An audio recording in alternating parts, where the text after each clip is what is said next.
यह कहानी सिर्फ एक अफसाना नहीं, बल्कि एक इबरत है। यह दास्तान एक नेक दिल नौजवान की है, जो तकवा और सच्चाई का मुजस्समा था, मगर किस्मत ने उसे एक ऐसे रास्ते पर डाल दिया जहां मौत और जिंदगी के दरमियान एक तिलिस्मी पर्दा था। यह सिर्फ उसकी दास्तान नहीं, बल्कि उसके और एक शिकारी शेर के दरमियान होने वाले ऐसे राज की भी कहानी है, जो सुनने वाले को हैरत, खौफ और इबरत के समुंदर में डूबो देगा। अरब के रेगिस्तानी इलाके में एक तन्हा मगर पुरअसरार जंगल था, जिसे लोग जजीरा ए फितना कहते थे। कहा जाता था कि जो भी इस जंगल में दाखिल होता वह कभी लौट कर नहीं आता। वहां अजीब अजीब आवाजें आती, मानो किसी और दुनिया के जिन्नात वहां बसते हों। इसी अरब सरजमीन के एक गांव में अजहर नाम का एक नौजवान रहता था। वह नेक, परहेजगार और अल्लाह का खौफ रखने वाला था। उसकी आंखों में नूर, दिल में मोहब्बत और लफ्जों में हकीकत थी। गांव वाले उसे इज्जत की निगाह से देखते थे, मगर एक रोज उसकी तकदीर का लिखा कुछ ऐसा हुआ कि उसकी जिंदगी का रास्ता बदल गया। गांव के लोगों ने सुना कि जजीरा ए फितना के पास के इलाके में मुसाफिरों पर हमला हो रहा है। मालूम हुआ कि यह हमले कोई आम लुटेरे नहीं कर रहे, बल्कि एक वहशी शेर कर रहा है, जो इंसानों को मारकर खा जाता है। लोग खौफजदा हो गए। अजहर को यह बात हजम नहीं हुई। वह जानता था कि जंगल की हद तक कोई भी जा नहीं सकता, तो फिर यह शेर कहां से आया? क्या यह कोई अजूबा था या फिर कोई छुपा हुआ हकीकत? अजहर के दिल में बेचैनी बढ़ गई। उसने अपने बुजुर्ग वालिद हजरत हमीद से मशविरा किया। अब्बा, क्या यह मुमकिन है कि कोई वहशी जानवर किसी जजीरे से बाहर निकलकर यहां आ जाए? हमीद ने गहरी सांस ली और बोले, बेटा, यह कोई मामूली जंगल नहीं। इसमें सदियों से जिन्नात और रहस्यमयी मखलूकात की बातें मशहूर हैं। हमारा कबीला वहां जाने की जुर्रत नहीं करता। मगर अजहर की तकवा और ईमान की शिद्दत उसे डर से रोक नहीं पाई। उसने ठान लिया कि वह हक की तलाश में निकलेगा। रात का अंधेरा छाते ही अजहर अपने कुछ साथियों के साथ जंगल की तरफ रवाना हुआ। चांदनी रात थी, मगर जंगल के करीब आते ही एक अजीब खौफतारी हो गया। सन्नाटा इस कदर घना था कि अपने ही कदमों की आहट डराने लगी।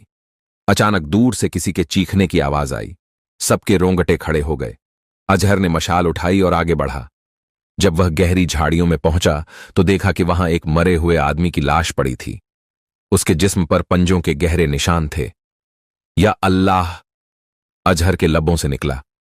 यह शेर की हरकत थी, मगर यह कौन था? अचानक झाड़ियों में हरकत हुई। अजहर ने ध्यान से देखा तो उसकी आंखें हैरत से खुली रह गईं। सामने एक बड़ा काला शेर खड़ा था, जिसकी आंखें सुर्ख शोले की तरह जल रही थीं। वह अजीब तरीके से गुर्रा रहा था, मानो कोई इंसानी जुबान बोलने वाला हो। यह कोई मामूली शेर नहीं। अजहर के दिल में यह ख्याल आया ही था कि शेर ने छलांग लगाई। अजहर जल्दी से झुक गया, मगर उसके साथ ही बिखर गए। शेर ने एक शख्स को पंजे से दबोच लिया। अजहर ने हिम्मत करके एक भरी तलवार निकाली और शेर की तरफ लपका, मगर जैसे ही तलवार उसकी चमकदार आंखों के सामने आई, शेर अचानक पीछे हट गया। शेर की इस अजीब हरकत ने अजहर को सोचने पर मजबूर कर दिया। क्या यह शेर किसी से डर सकता है? क्या यह इंसानी समझ रखता है? शेर ने गुर्राकर अजहर की आंखों में देखा, फिर धीरे धीरे पीछे हटने लगा। वह जंगल के अंदर की तरफ बढ़ा और फिर एक बड़े दरख्त के पास जाकर ठहर गया। अजहर ने गौर किया तो देखा कि दरख्त के तने पर कुछ अजीब से निशान बने थे, जो किसी लिखावट की तरह लग रहे थे। या अल्लाह! यह क्या है? अजहर आगे बढ़ा, मगर शेर वहीं रुका रहा। ऐसा लग रहा था जैसे वह अजहर को वहां तक लाने के लिए आया हो। क्या इस जंगल में कोई राज छुपा है? अजहर को लगा जैसे कुदरत उसे किसी बड़े इम्तिहान की तरफ धकेल रही है। लेकिन यह इम्तिहान क्या था? क्या इस शेर का इस जंगल से कोई पुराना ताल्लुक था? अजहर की आंखें दरख्त के तने पर उकेरी गई लिखावट पर जम गईं। यह अरबी जुबान में थी, मगर बहुत पुरानी लग रही थी। उसके साथी भी पीछे से आ गए और खौफजदा निगाहों से यह नजारा देखने लगे। जो इस जंगल की हद लांघेगा, वह या तो मौत को गले लगाएगा या फिर हमेशा के लिए इसका कैदी बन जाएगा।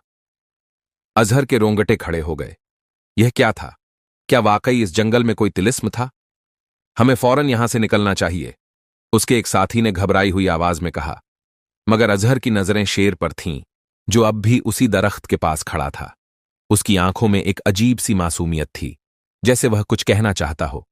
नहीं, अभी नहीं, अजहर ने ठहर कर कहा। जैसे ही अजहर ने दरख्त के तने को छुआ, एक तेज हवा चली। चारों तरफ अंधेरा सा छा गया। दरख्तों की शाखें आपस में टकराने लगीं और दूर कहीं किसी के जोर जोर से रोने की आवाजें आने लगीं। अजहर और उसके साथी सहम गए। यह क्या हो रहा था? अचानक एक जोरदार गरज के साथ वह शेर छलांग लगाकर एक ऊंचे पत्थर पर चढ़ गया और जोर से दहाड़ा। उसकी दहाड़ जंगल के सन्नाटे को चीरती चली गई और फिर एक खौफनाक आवाज गूंजी, तुमने तिलिस्म की हद पार कर ली है, अब कोई वापसी नहीं। अचानक अजहर को महसूस हुआ कि जमीन उसके कदमों के नीचे से हिल रही है। दरख्तों के पीछे से एक अजीब सी रोशनी फूटने लगी। वह रोशनी पहले नीली थी, फिर लाल हुई और फिर सुनहरी। फिर एक जोरदार धमाका हुआ और अजहर और उसके साथी एक अजीब सी जगह पर पहुंच गए। यह जंगल जैसा ही था मगर कुछ अलग। यहां के दरख्त बहुत ऊंचे थे, घास सुनहरी थी और आसमान पर दो सूरज चमक रहे थे। या अल्लाह, यह हम कहां आ गए? अजहर के लबों से निकला। अचानक झाड़ियों में हलचल हुई। अजहर और उसके साथी चौकन्ने हो गए। उन्होंने तलवारें संभाल लीं और फिर झाड़ियों के पीछे से 3 अजीब इंसान निकले। मगर यह आम इंसान नहीं थे। इनकी आंखें बिल्कुल सफेद थीं, चमड़ी पत्थर जैसी सख्त थी और जिस्म पर लंबे कपड़े लिपटे हुए थे। तुम कौन हो?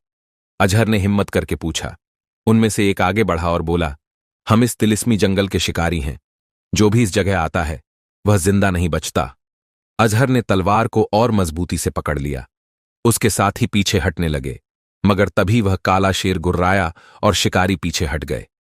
ये हमारे साथ है, अजहर ने चीख कर कहा। शिकारियों ने एक दूसरे की तरफ देखा और फिर हंसने लगे। अगर यह तुम्हारे साथ है तो इसका मतलब है कि तुमने इसका राज जान लिया। अजहर के दिल की धड़कन तेज हो गई। राज? अचानक शेर ने एक तेज गुर्राहट के साथ अपना सर झुका लिया। अजहर को महसूस हुआ कि उसकी आंखों में अब वह सुर्ख चमक नहीं थी, बल्कि एक दर्द था। शिकारियों में से एक आगे बढ़ा और बोला, तुम नहीं जानते कि यह शेर कौन है ना? अजहर और उसके साथियों ने इनकार में सर हिलाया। तब उस शिकारी ने हंसते हुए कहा, यह कोई आम शेर नहीं, यह उस शख्स की रूह है जिसे सदियों पहले इस जंगल में गद्दारी की सजा दी गई थी। यह इंसान था, मगर इसे तिलिस्म ने शेर बना दिया। यह सुनते ही अजहर के जिस्म में एक सिहरन दौड़ गई। उसके साथ ही पीछे हट गए। इंसान? यह कैसे हो सकता है? शिकारियों ने बताया कि यह जंगल दरअसल एक तिलिस्मी कैदखाना था। जो भी इसमें दाखिल होता, अगर वह नेक और पाक होता तो उसे छोड़ दिया जाता, मगर जिसने भी गुनाह किया होता वह हमेशा के लिए इस जंगल का कैदी बन जाता। लेकिन यह शेर, इसका गुनाह क्या था? अजहर ने हिम्मत करके पूछा। शिकारियों ने एक दूसरे की तरफ देखा और फिर उस शेर की तरफ इशारा किया। तुम खुद इससे पूछो। अचानक शेर ने अपनी आंखें उठाईं। अजहर ने पहली बार महसूस किया कि उसकी आंखों में एक गहरी उदासी थी। शेर ने अपनी जुबान से कोई लफ्ज नहीं निकाला, मगर अजहर के दिल में एक आवाज आई, अगर तुम सच जानना चाहते हो तो तुम्हें तिलिस्म के अंदर जाना होगा, मगर याद रखना, जो अंदर गया वह जिंदा वापस नहीं आया। अजहर ने अपने साथियों की तरफ देखा। उनके चेहरों पर डर साफ झलक रहा था, मगर अजहर के अंदर कोई अजीब सा जुनून जाग उठा था। उसने तलवार को मजबूती से पकड़ा और कहा, अगर यह अल्लाह की मर्जी है कि मैं इस हकीकत को जानूं तो मैं पीछे नहीं हटूंगा। अजहर ने शेर की गहरी उदास आंखों में देखा और फिर अपने साथियों की तरफ रुख किया। उनकी आंखों में डर था। अजहर, हम यहां तक आ गए हैं, मगर तिलिस्म के अंदर जाना मौत को दावत देना है, उसके एक साथी ने घबराते हुए कहा। अजहर ने गहरी सांस ली। अगर यह अल्लाह की मर्जी से हो रहा है तो मैं पीछे नहीं हटूंगा। सच जानना जरूरी है। वह तिलिस्म के अंदर जाने वाले दरवाजे के करीब पहुंचा। जैसे ही उसने कदम आगे बढ़ाया, दरवाजा अपने आप खुल गया। एक ठंडी हवा का झोंका आया और अंदर से अजीब अजीब आवाजें आने लगीं। या अल्लाह, हमारी हिफाजत फरमा। अजहर ने बिस्मिल्लाह पढ़ी और अंदर दाखिल हो गया। अंधेरे का समुंदर अंदर हर तरफ अंधेरा था। सिर्फ मशाल की हल्की रोशनी से कुछ नजर आ रहा था। दीवारों पर अजीब तरह की लिखावट बनी हुई थी, जो शायद सदियों पुरानी थी। अचानक अजहर को महसूस हुआ कि फर्श उसके कदमों के नीचे से हिल रहा है। उसने जल्दी से दीवार को थामा। तभी एक जोरदार आवाज आई, तुम क्यों आए हो? अजहर चौंक गया। उसने इधर उधर देखा, मगर कोई नजर नहीं आया। क्या तुम सच में उस शख्स की हकीकत जानना चाहते हो? अजहर की रूह कांप गई। हां, उसने मजबूती से जवाब दिया। तभी दीवारों पर लिखावट चमकने लगी और अचानक एक छाया उभरने लगी। यह साया इंसान के जैसा था, मगर उसका चेहरा धुंधला था। सदियों पुराना राजसाया धीरे धीरे बोलने लगा। मैं वही हूं जिसे तुम शेर समझ रहे हो, लेकिन कभी मैं भी एक इंसान था। मेरा नाम इब्राहिम था। अजहर और भी ध्यान से सुनने लगा। मैं एक वफादार सिपाही था जो एक नेक सुल्तान की हिफाजत करता था। मगर एक रात कुछ ऐसा हुआ जिसने मेरी तकदीर बदल दी। अचानक दीवारों पर चित्र उभरने लगे। उसमें एक आलीशान किला दिखा जहां एक बहादुर सिपाही अपने सुल्तान के साथ खड़ा था। एक रात किले में एक फरेबी आया। उसने मुझे लालच दिया। चित्र बदल गया। अब उसमें वही सिपाही इब्राहिम दिख रहा था जो किसी अजनबी से सोने के सिक्के ले रहा था। मुझे धोखा दिया गया। मुझसे कहा गया कि मैं सिर्फ किले का दरवाजा खोल दूं ताकि सुल्तान के कुछ दोस्त अंदर आ सकें। मुझे नहीं पता था कि वे दुश्मन थे। चित्र में अब कत्लेआम दिख रहा था। सुल्तान के वफादार सैनिक मारे जा रहे थे। जब मुझे हकीकत पता चली तब तक बहुत देर हो चुकी थी। सुल्तान शहीद हो चुके थे और मैं गद्दार कहलाया। अब अजहर के दिल की धड़कन तेज हो गई। मैंने तौबा की, मगर अल्लाह ने मुझे एक सख्त इम्तिहान में डाल दिया। यह जंगल उसी सुल्तान की दुआओं से बना था। चित्र बदल गया। जंगल का अक्स उभरने लगा। यह कोई आम जंगल नहीं था। यह नेक और बुरे को अलग करने की एक अजमाइश, परीक्षा थी। मुझे क़यामत तक के लिए इस जंगल का पहरेदार बना दिया गया, मगर एक जानवर के रूप में। अजहर की आंखें हैरत से खुली रह गईं। मुझे तब तक इंसान नहीं बनाया जाएगा जब तक कोई नेक इंसान मेरी सच्चाई को न जाने और मुझे माफ न कर दे। इंतखाब, चुनाव का वक्त अजहर के रोंगटे खड़े हो गए। वह समझ गया कि अब यह फैसला उस पर था। अजहर, क्या तुम मुझे माफ कर सकते हो? अजहर की आंखों में आंसू आ गए। उसने अपना सर झुका लिया। तौबा का दरवाजा हमेशा खुला रहता है। अल्लाह बहुत बड़ा माफ करने वाला है। अगर तूने सच्ची तौबा कर ली है तो मैं तुझे माफ करता हूं। अचानक एक तेज रोशनी फैली और पूरी गुफा हिलने लगी। शेर का जिस्म बदलने लगा। वह धीरे धीरे इंसान में तब्दील हो गया। अजहर और उसके साथियों ने यह देखकर सजदा किया। जैसे ही इब्राहिम इंसान में तब्दील हुआ, पूरा जंगल हिलने लगा। पेड़ों की शाखाएं जोर जोर से हिलने लगीं, जमीन दरकने लगी और हवा में अजीब सी सरसराहट फैल गई। अचानक एक गूंजती हुई आवाज आई। तुमने एक गद्दार को माफ कर दिया अजहर, मगर क्या तुम्हें यकीन है कि उसने सचमुच तौबा की है?